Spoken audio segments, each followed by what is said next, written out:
અંતર્ગત આયોજિત રાષ્ટ્રીય પદયાત્રા માત્ર એકતા અને અખંડિતતાનું પ્રતિબિંબ નહીં, પરંતુ 5 પવિત્ર નદીઓનું પણ દર્શન કરશે, જે રાજ્યના ઇતિહાસ અને સંસ્કૃતિનો વારસો છે. કરમસદથી સ્ટેચ્યુ ઓફ યુનિટી સુધીની રાષ્ટ્રીય પદયાત્રા 3 જિલ્લાઓમાંથી પસાર થશે: આણંદ, વડોદરા અને નર્મદા. આ પદયાત્રા દરમિયાન ગુજરાતની 5 પવિત્ર અને સાંસ્કૃતિક રીતે મહત્વપૂર્ણ નદીઓ સાક્ષી બનશે. આ નદીઓમાં મહી, વિશ્વામિત્રી, જાંબુઆ, ધાધર અને રાજ્યની જીવનરેખા નર્મદાનો સમાવેશ થાય છે.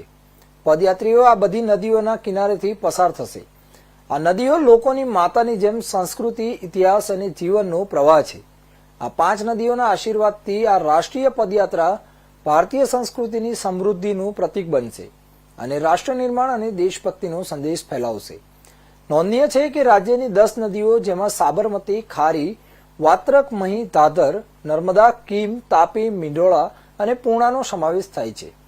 તે ઐતિહાસિક દાંડી કૂચના સાક્ષી પણ બની હતી, જે સ્વતંત્રતા સંગ્રામ એક મહત્વપૂર્ણ સીમાચિહ્ન રૂપ હતું.